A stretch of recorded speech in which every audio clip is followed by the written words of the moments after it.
Marcus Donovan had everything: billions in the bank, women at his feet, and an empire spanning 3 continents. At 38 years old, he had never heard the word no from a woman until he met Emma Collins, a 26-year-old florist who would change his life forever. What happens when a man accustomed to having everything encounters the one thing he cannot buy? When power meets purity. When obsession wears a mask of love. How far is a powerful man capable of going to conquer a heart that refuses to be his? The summer rain was punishing Chicago when Marcus Donovan parked his black Lamborghini in front of the Peninsula Hotel. It was exactly 8 o'clock on a Friday evening in March, and the charity event Hope for All was about to begin. Marcus adjusted his Hermes tie and observed his reflection in the tinted glass.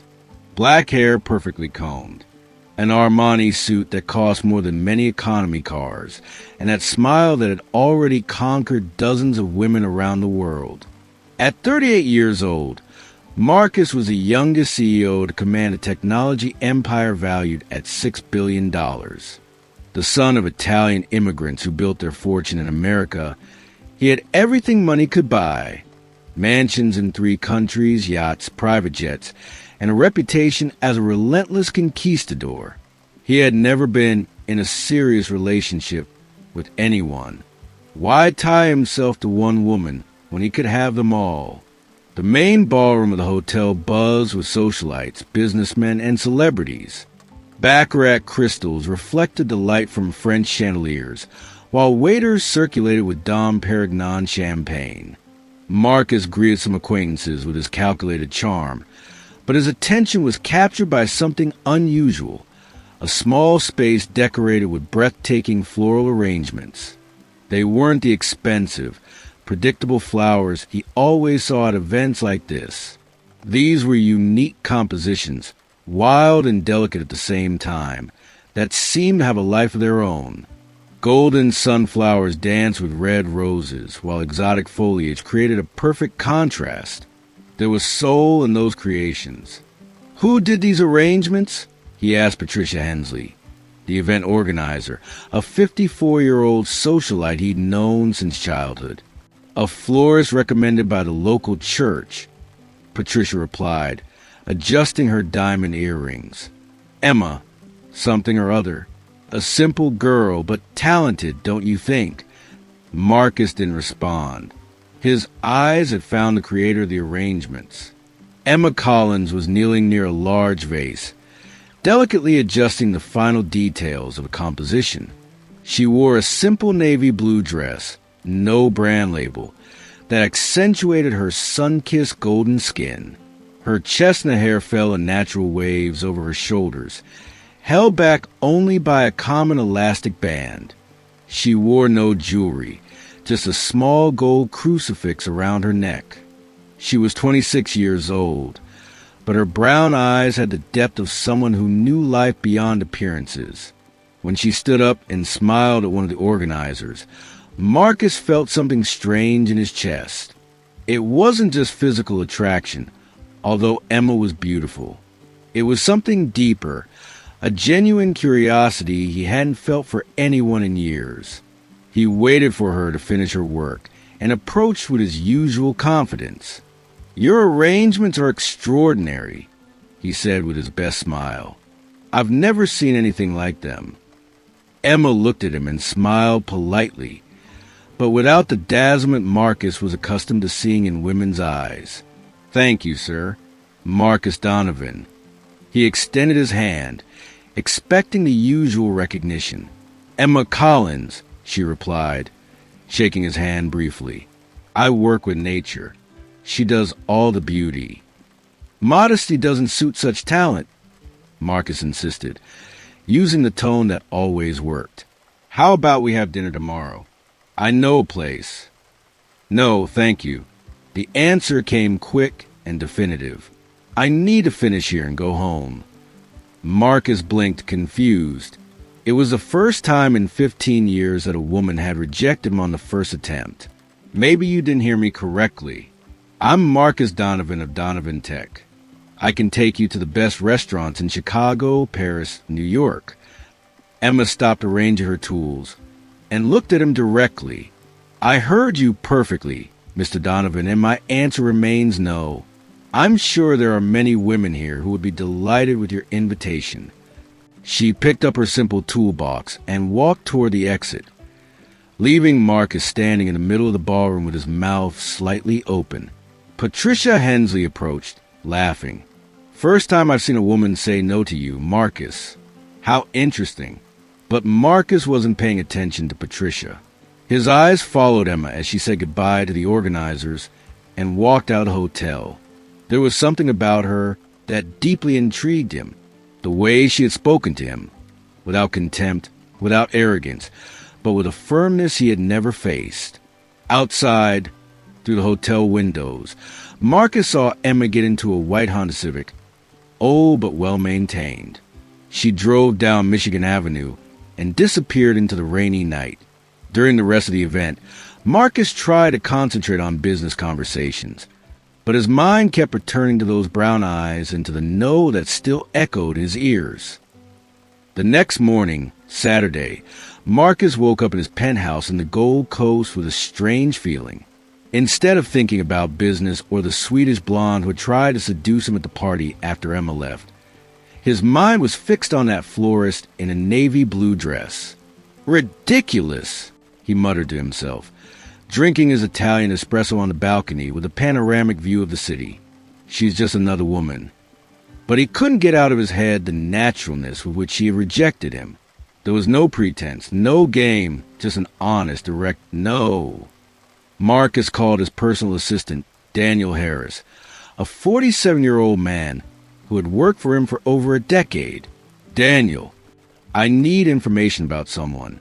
Emma Collins, florist, worked at yesterday's event. Any problem, Mr. Donovan? No, just professional curiosity. 2 hours later, Daniel called back. Emma Collins, 26 years old, born and raised in Lincoln Park, lives alone in a rented apartment in Wicker Park.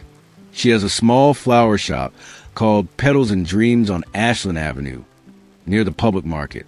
Graduated from a technical floral design school, have been running her own business for 4 years, no outstanding debts, no known serious relationships, attends St. Benedict's Church on Sundays. Marcus mentally noted every detail. A simple woman, hard-working, uncomplicated, exactly the opposite of all the socialites and executives he knew. On Monday, he decided to act. The Petals and Dreams flower shop was a small corner store in a working-class neighborhood. The facade was painted white with aqua green details, and huge pots of colorful flowers decorated the entrance. Through the window, Marcus saw Emma arranging a bouquet of white roses. Focus on her work. She wore faded jeans and a simple t-shirt, but there was a natural elegance in her movements that no designer clothes could reproduce. Marcus entered, making the little bell on the door ring cheerfully. Emma looked up and, for an instant, Marcus saw a genuine surprise on her face. "Mr. Donovan, what are you doing here?" "I came to buy flowers," he replied, looking around the small shop. The environment was welcoming, full of life and colors. It had the sweet, fresh smell that only real flowers possess. "For my mother, she loves red roses." It was a lie. His mother had died when he was 17, and she had always preferred orchids. But Emma didn't need to know that. What kind of roses? Emma walked to the cooler, where she kept the most delicate flowers. "These here are Colombian, very fragrant. These are domestic, more resistant." "The Colombian ones," Marcus replied, watching her work. There was something hypnotizing about the way she handled the flowers, as if each one were precious. While Emma prepared the bouquet, Marcus tried to make conversation. "How long have you had the flower shop?" "For years. I started with a small inheritance from my grandmother and a lot of dreams." She smiled but didn't take her eyes off her work. "And you've always worked with technology?" "Since I was 22. I started from scratch like my father. It was true, although Marcus's scratch included a small family fortune and influential contacts.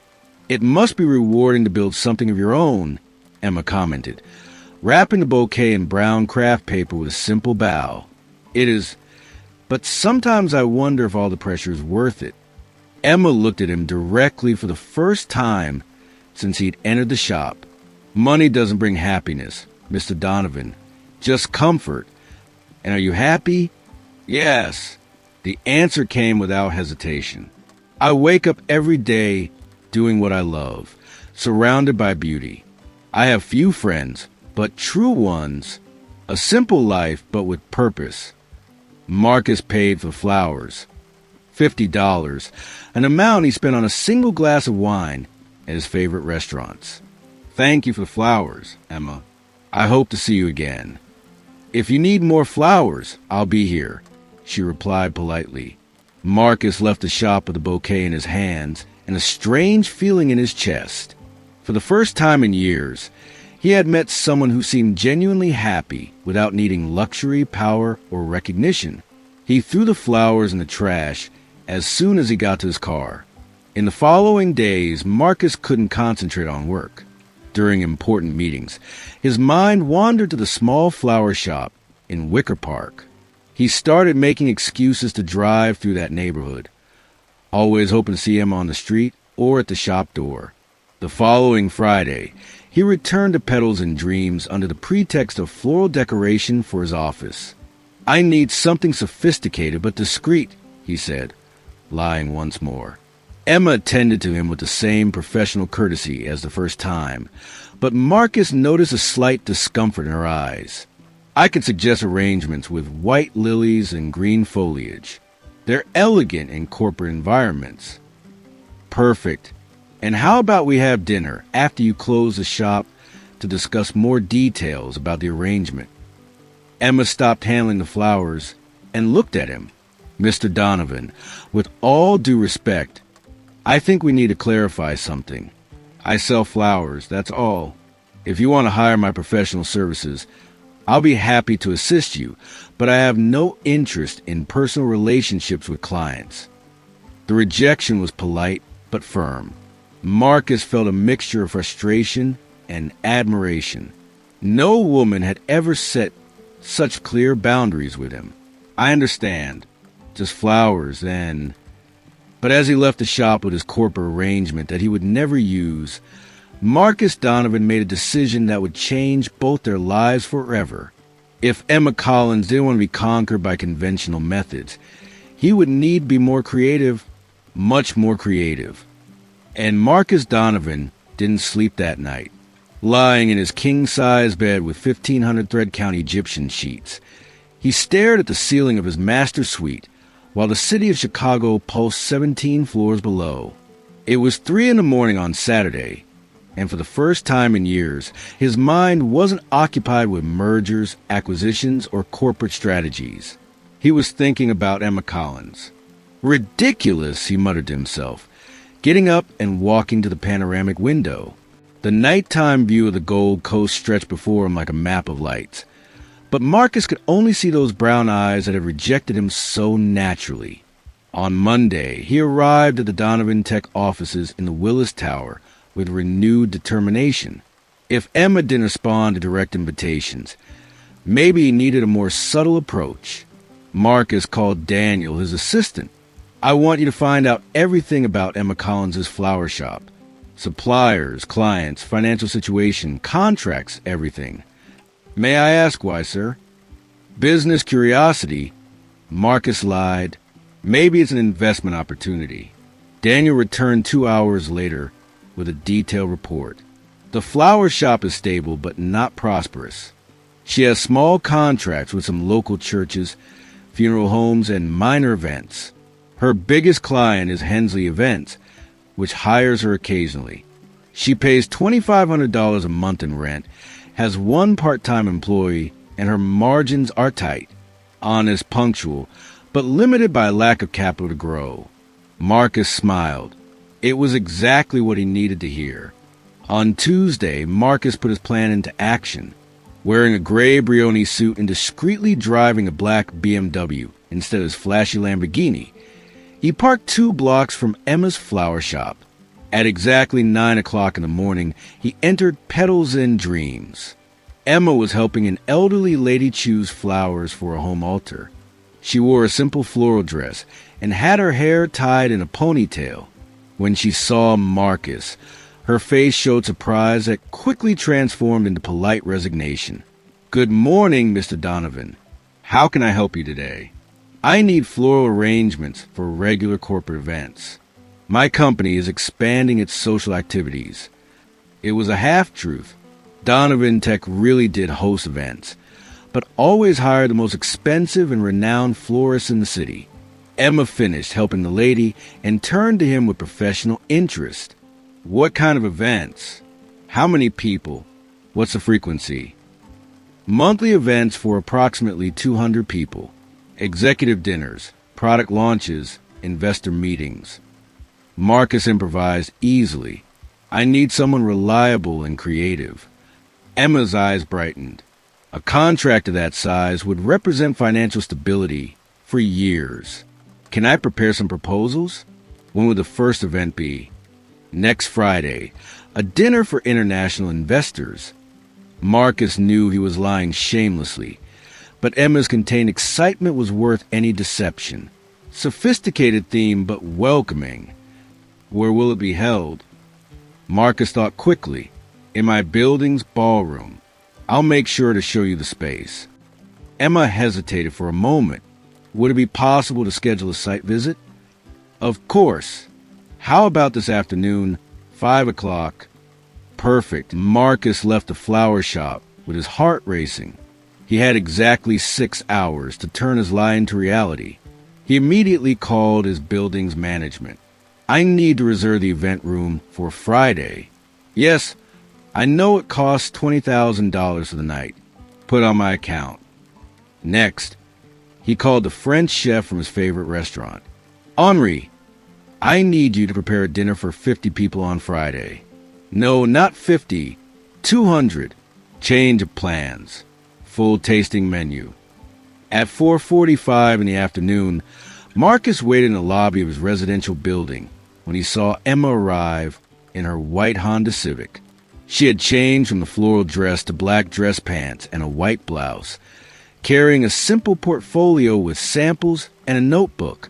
"Punctual as always," Marcus commented, greeting her in the private elevator that led to the ballroom on the 25th floor. "Punctuality is fundamental in business," Emma replied, maintaining professional distance. The building's event room was truly impressive, with panoramic views of the city, high ceilings, built-in display cases, and elegant neutral decor that allowed for total personalization. Emma walked through the space, taking notes and measuring areas with professional tape measure. "How many tables?" she asked, focused. 10 tables of 20 people," Marcus replied, admiring the seriousness with which she worked. "Buffet or French service?" "Full service. The chef is French." Emma continued her notes, asking about lighting, power outlets, setup schedule. Marcus answered everything with surprising knowledge. After all, he had already organized dozens of real events. "I could present 3 different proposals by tomorrow," Emma said, putting away her materials. "One more classic, one contemporary, and one with tropical touches." "Excellent. And how about we discuss the details over dinner?"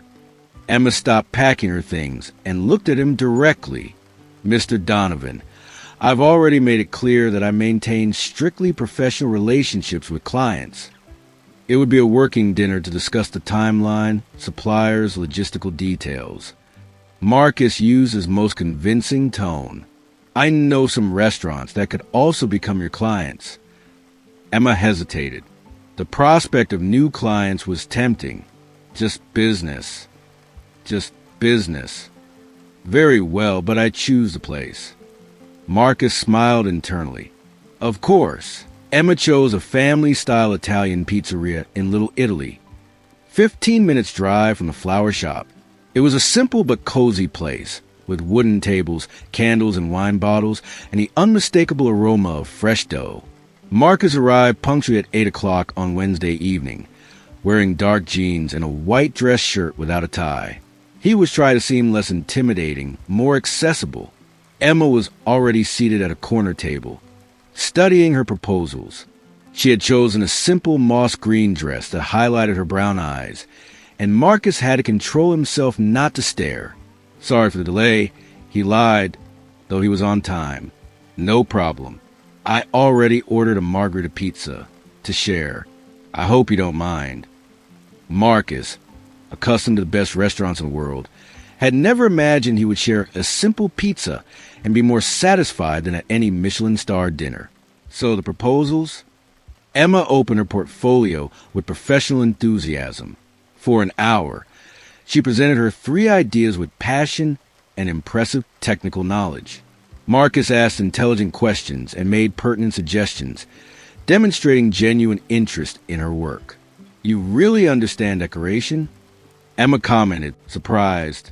Most executives just want something pretty without getting involved in the details. I learned that details make all the difference, Marcus replied. And for the first time, he wasn't lying. As the night progressed, the conversation naturally drifted to more personal topics. How did you decide to work with flowers? Marcus asked, genuinely curious. My grandmother had a small garden at her house in Lincoln Park. I spent Sunday afternoons helping her take care of the plants. Emma's eyes lit up with the memory. She used to say that flowers were God's way of showing that there was still beauty in the world, even in the most difficult moments. And she was right. After she died, I used a small inheritance to open the flower shop. It's my way of continuing to spread the beauty she taught me to see. Marcus felt something strange in his chest. It had been years since he'd heard someone speak so sincerely about purpose, about something greater than money or success. And you? Why technology? Emma asked. Marcus hesitated. He was used to giving ready-made answers about business vision and expanding markets. My father was an Italian immigrant. He came to America with nothing, worked in construction for years. When I was a kid, he always said that education and technology were the only things nobody could take from me. It was the rawest truth Marcus had told in years. I think I built a company to prove he was right. Emma observed him with renewed attention. He must be proud. He died when I was 27. Heart attack. Marcus lowered his eyes. Sometimes I wonder if he would approve of what I become. What have you become? Marcus thought about the question. Rich, powerful, lonely, a womanizer, financially successful. But happy? The question echoed in the silence. Marcus didn't know how to answer. When they left the pizzeria at 11 o'clock at night, there was a different intimacy between them. Not romantic, but human. For the first time, Marcus had shown genuine vulnerability to a woman. Thank you for the working dinner, Emma said, smiling, and for the conversation. You're different from what I imagined. Better or worse?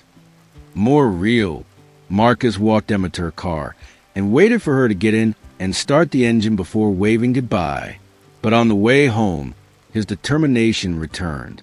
Emma had slightly lowered her guard, but still saw him only as a client.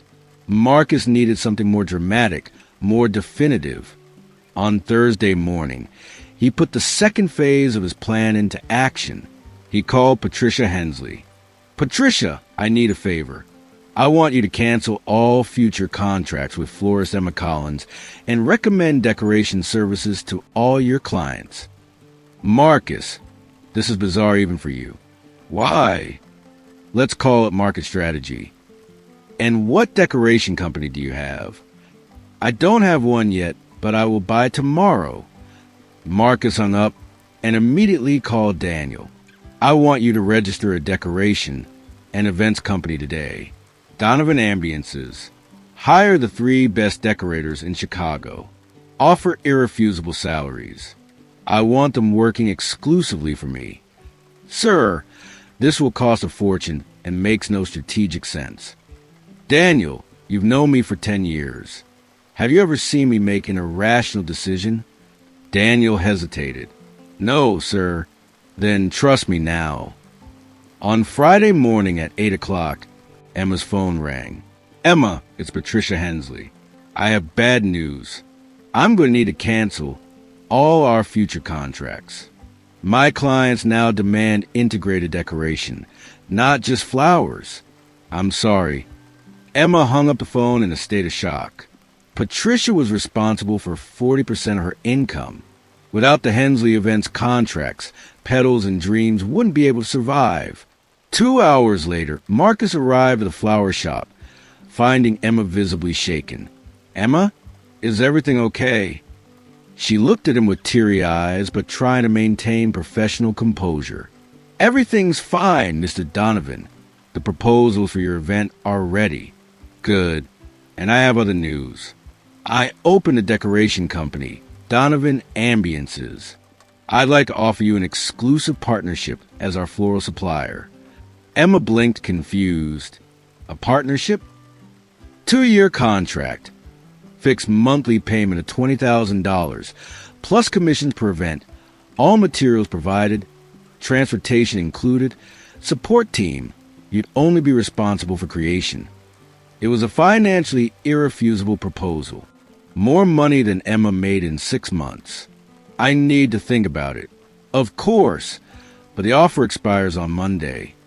Marcus left the flower shop, knowing he created a situation where Emma had no real choice. It was pure manipulation, but he had lost control of his own feelings. He wanted Emma Collins at any cost, and was willing to reshape his entire life to have her. Emma Collins spent the entire weekend in a state of emotional turbulence she had never experienced. Sitting in her small living room in her rented apartment in Wicker Park, she alternated between the calculator, overdue bills, and Marcus Donovan's tempting proposal. $20,000 a month was 4 times more than she could profit in her best months. With that money, she could pay off all her debts, renovate the flower shop, maybe even buy her own apartment. It was the opportunity of a lifetime, but something deep in her heart troubled her. Marcus Donovan was attractive, intelligent, and had shown a vulnerable side during dinner. But he was also too persistent, appeared too frequently, and that proposal had come exactly when she needed it most. Too many coincidences to be true. On Monday morning at exactly 9 o'clock, Marcus entered Petals and Dreams wearing a navy blue Armani suit and carrying a bouquet of white peonies, the rarest and most expensive flowers Emma sold. To celebrate our partnership, he said, extending the bouquet. Emma accepted the flowers, but didn't smile. Mr. Donovan, I accept your proposal, but I want to make it clear that this is strictly professional, nothing beyond work. Naturally, and I'd like to meet your decoration team. See Donovan Ambiance's office. Marcus hesitated for a fraction of a second. Of course. How about Thursday? Perfect. On Wednesday, Marcus worked frantically to give credibility to his lie. He rented an elegant office in River North, hired a receptionist, bought expensive furniture, and hung on the walls diplomas and certifications that Daniel had obtained through dubious contacts. The 3 decorators he had hired, Sarah Goldman, famous for her projects with Chicago's elite Robert Martinez, specialist in corporate events, and Jennifer Lopez, expert in luxury weddings, were still perplexed by the irrefusable proposal they had received. Marcus, this makes no economic sense, Sarah said during the alignment meeting. You're paying salaries 3 times above market rate for decorators who already have their own established companies. And you created this company overnight, Robert added, leafing through the contracts. What's the real objective? Marcus adjusted his tie, uncomfortable with the scrutiny. Investment diversification. The tech market is volatile. Jennifer laughed. Marcus, I've known you for 5 years. You don't know the difference between a table arrangement and a centerpiece. Why are you really doing this? Because I fell in love, Marcus confessed, surprising himself with his honesty. And because she's the only woman who isn't impressed by my money, the three decorators exchanged knowing looks. So you created an entire company to win over a woman? Sarah asked incredulously. Basically. That's insane, Robert said. Or it's the most romantic gesture I've ever seen, Jennifer retorted, smiling. As long as she never discovers the truth.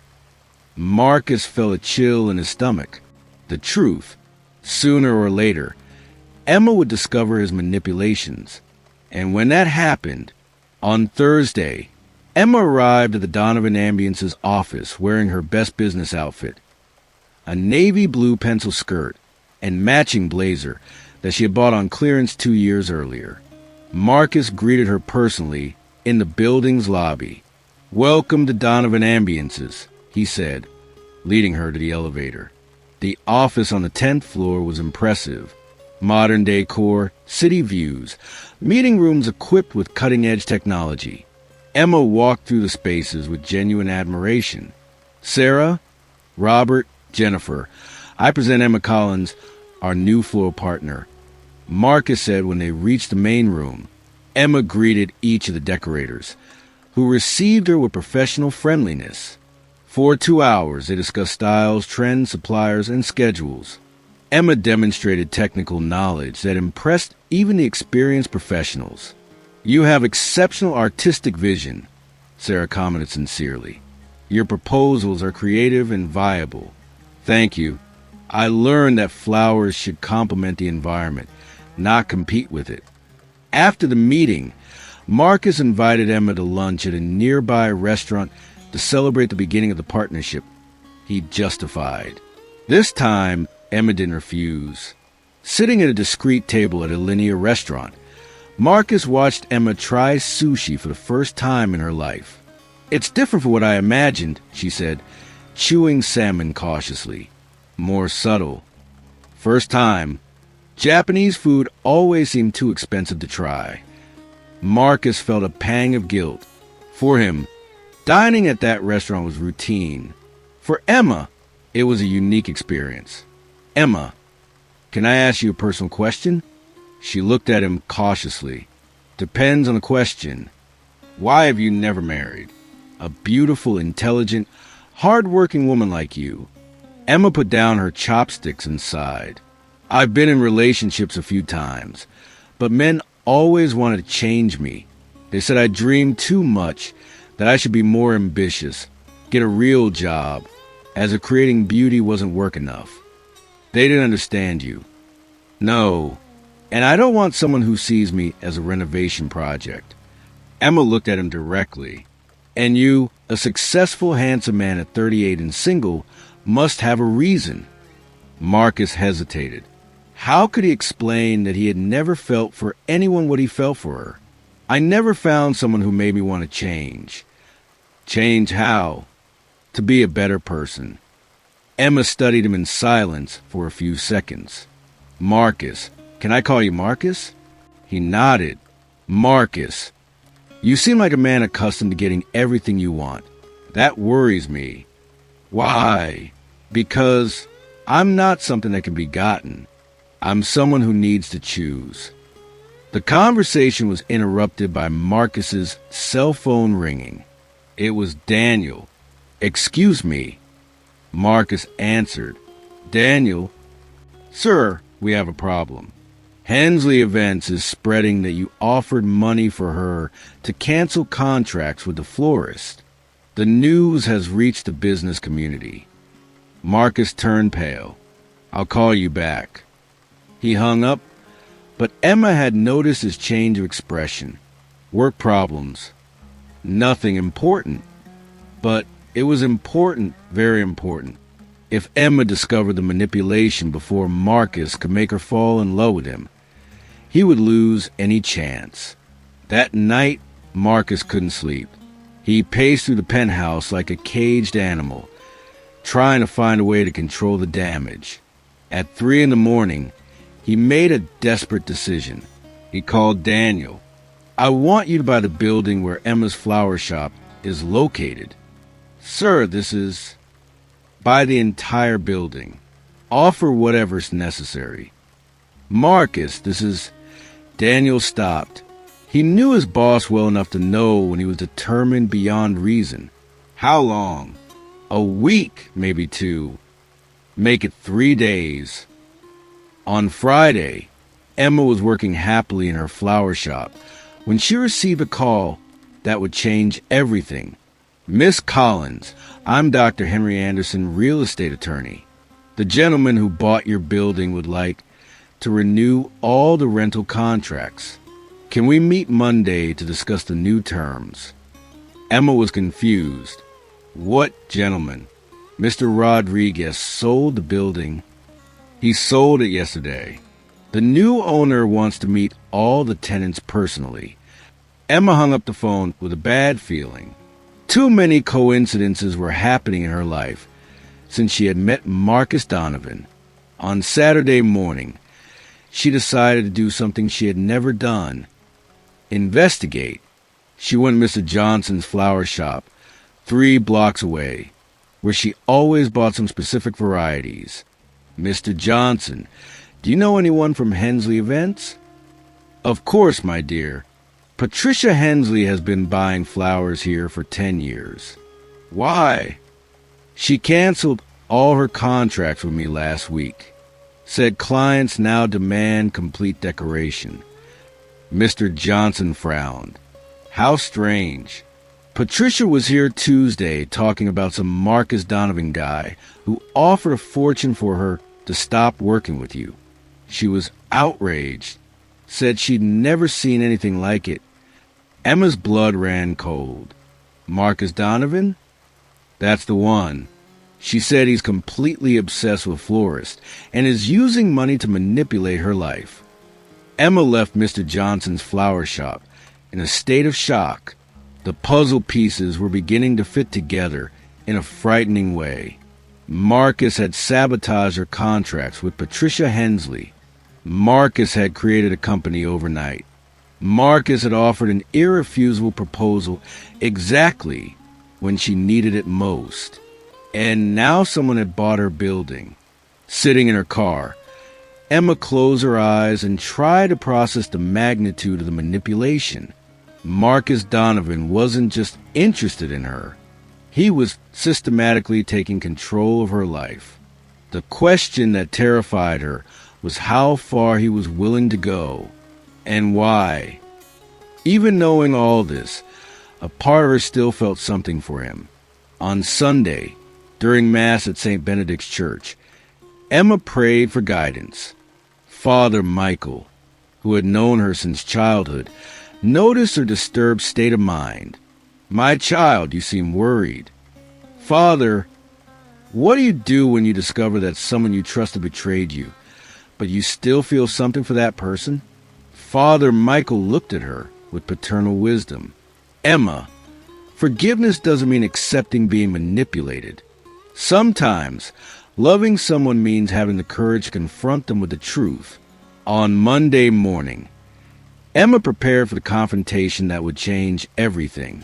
She wore her best black dress, styled her hair carefully, and drove to the Donovan Ambience's office. It was time to discover who Marcus Donovan really was. And it was time for him to discover who Emma Collins really was. Marcus Donovan was in his office at Donovan Ambience's, reviewing fictitious contracts when Daniel entered with a worried expression. Marcus, I need to tell you something. Patricia Hensley is telling half the world that you paid to sabotage the florist. And there's more. Emma Collins is downstairs asking to speak with you. She seems determined. Marcus's blood ran cold. It was Monday, 10 o'clock in the morning, and the moment he most feared had arrived. Send her up, he said, trying to keep his voice steady. Marcus, does she know something? Probably everything. Daniel shook his head. I warned you this would go wrong. Just send her up, Daniel. 5 minutes later, Emma Collins entered Marcus's office, wearing a black dress that made her look like a lawyer going to court. Her brown eyes, normally soft, shone with a determination Marcus had never seen. Good morning, Mr. Donovan, she said, closing the door behind her. "Emma, what a pleasant surprise. Please, sit down. I prefer to stand." She crossed her arms and looked at him directly.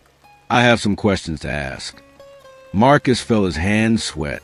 "Of course, whatever you want to know. How long has Donovan Ambiences existed?" The question came direct and precise. Marcus hesitated. "A few weeks." "And why did you create it?" Marcus stood up from his chair, trying to buy time. "As I explained, business diversification." "Lie." Emma's voice cut through the air like a blade. "You created it because of me." The silence that followed was deafening. Marcus tried to find words, but Emma continued. "Did you pay Patricia Hensley to cancel my contracts?" "Emma, I can explain." "Yes or no, Marcus?" "Yes." Emma closed her eyes for a moment, as if absorbing a physical blow. "Did you buy the building where my flower shop is located?" "How did you know?" "That's a yes." "It's a yes." Emma walked to the window, turning her back to him. Marcus could see her shoulders trembling slightly. "So, guys, what do you think? Should Emma give Marcus a second chance after everything he has done? Or are some actions unforgivable, no matter how much the person changes? Don't forget to subscribe to the channel and turn on the notification bell so you don't miss the next chapters of this story. Like this video and share it with anyone who loves a romantic drama full of twists.